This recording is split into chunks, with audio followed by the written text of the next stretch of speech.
Demands ఏంటి? గత 10-15 రోజుల నుండి నెల రోజుల నుండి డిఎస్సి అభ్యర్థులు మరియు ఒక వైపు గ్రూప్స్ అభ్యర్థులు అందరూ ధర్నాలకు చేస్తున్నాము.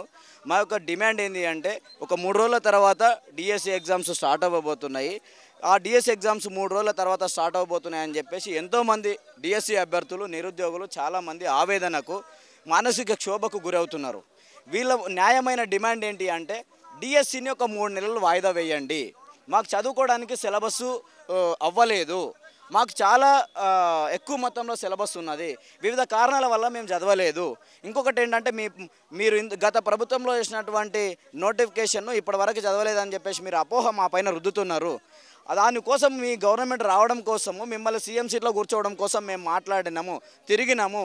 చాలామంది విద్యార్థులని, పెద్దలని, వయోజనులని మోటివేట్ చేసి మీరు సీఎం రేవంత్ రెడ్డి సీఎం కావాలని చెప్పడానికి గ్రామ స్థాయి నుండి పట్టణ స్థాయి దాకా మేము మాట్లాడినాం, మీకోసం వర్క్ చేసినాం. కాబట్టే మేము చదవలేదు. ఇప్పుడు ఇంకో విధంగా ఏంటంటే మీ నాయకులు వివిధ రకాలమైనటువంటి ప్రెస్ మీట్లు పెట్టి మమ్మల్ని ఆందోళనకు గురి చేయడము, మమ్మల్ని రకరకాలుగా అవమానపరిచేటటువంటి విషయాలు చేయడము, ఇది చాలా మానసిక క్షోభకు గురి చేసేటటువంటి అంశాలు. రేవంత్ రెడ్డి గారు, మీరు దయచేసి చెప్తున్నాం, మా విద్యార్థులందరి తరఫున చెప్తున్నాం, డిఎస్సి అభ్యర్థులందరి తరఫున చెప్తున్నాం, 3 రోజుల తర్వాత పరీక్షలు స్టార్ట్ అవ్వబోతున్నాయి. చాలామంది విద్యార్థులు చాలా మానసిక క్షోభకు గురవుతారు. కాబట్టి వెంటనే వాయిదా వేయాల డిఎస్సిని. వాయిదా వేసి కొంత ఉపశమనం ఇస్తే వాళ్ళు చదువుకొని వాళ్ళు ఎగ్జామ్స్ను కండక్ట్ చేసి నిరూపించుకొని ఇవ్వండి. మాకు కొంత సమయం వెసులుబాటు ఇచ్చి మమ్మల్ని నిరూపించుకొనివ్వండి. చాలామంది డిఎస్సి ప్రిపేర్ అయ్యేటటువంటి అభ్యర్థులందరూ కూడా చాలా సూక్ష్మంగా ఆలోచించేటటువంటి వ్యక్తులు, సున్నితంగా ఉండేటటువంటి వ్యక్తులు. చాలామంది స్టడీ హాళ్ళల్లో, లైబ్రరీలలో కూర్చొని బయటికి రాలేక ఎంతో మానసిక వేదనకు గురవుతున్నారు. వాళ్ళని అర్థం చేసుకొని మమ్మల్ని మీరు ప్రతిపక్షాలతో పోలుస్తున్నారు. మమ్మల్ని ప్రతిపక్షాలతో పోల్చిన ప్రతిపక్షాలు ఏమన్నా మమ్మల్ని చేపిస్తున్నాయా? మీరు ఒకవేళ మీ పవర్ తోటి, మీరు సీఎమే కదా, ఈ రాష్ట్రానికి సీఎం, మీరు ఆ పవర్ను ఉపయోగించి మేము ఎవరమో తెలుసుకోవడానికి ఒక 5 నిమిషాలు పట్టది. మాది దొంగ దీక్షలా లేకపోతే దొంగ ధర్నాలు అని చెప్పేసి తెలుసుకోవడానికి మీకు ఒక ఇంటెలిజెన్స్ ఉంది. మీ ఇంటెలిజెన్స్ ఏందో నిరూపించండి, చూడండి. లేదంటే మీకు వాటిపైన అవకతవకలు ఉంటే ఒక చర్చా వేదిక నిర్వహించండి. ఆర్ట్స్ కాలేజ్ ముందుకు రండి, ఒక చర్చా వేదిక నిర్వహించి నిరుద్యోగులు ఒక వైపున ఉంటారు, మీరు ఒక వైపున ఉంటారు. మీరు నిజ నిర్ధారణ చేసిన తర్వాతనే పోస్టులని కానీ లేకపోతే వాయిదాలను డిక్లేర్ చేయండి. అంతేగాని విద్యార్థులను ఎప్పటికప్పుడు మానసిక క్షోభకు గురి చేసేటటువంటి అంశాలు ప్రకటనలు ఇవ్వడం ఇది సరి అయినది కాదు. విద్యార్థుల జీవితానికి సంబంధించినటువంటి అంశము. మీకు ఒక నోటిఫికేషన్ అనేది కావచ్చు. ఒక ఉద్యోగం అనేది విద్యార్థికి చాలా వాడి జీవితం, అది వాని కన్నీళ్ళు అవి, వాని బాధలు అవి. మీరు అర్థం చేసుకోవాలి ఒకసారి. వాళ్ళకు కొంత ఏమడుగుతున్నారు మిమ్మల్ని? మీ సీఎం సీట్ అడుగుతున్నారా? లేకపోతే మీ ఆస్తులు అడుగుతున్నారా? లేకపోతే మీ ఫామ్ హౌస్లు ఏమైనా అడుగుతున్నారా? లేకపోతే మీ ల్యాండ్లు ఏమైనా అడుగుతున్నారా? వాయిదా వేయమని చెప్పేసి అడుగుతున్నారు. పోస్ట్ పోన్ చేయండి, ఒక 3 months పోస్ట్ పోన్ చేయండి అని అడుగుతున్నారు.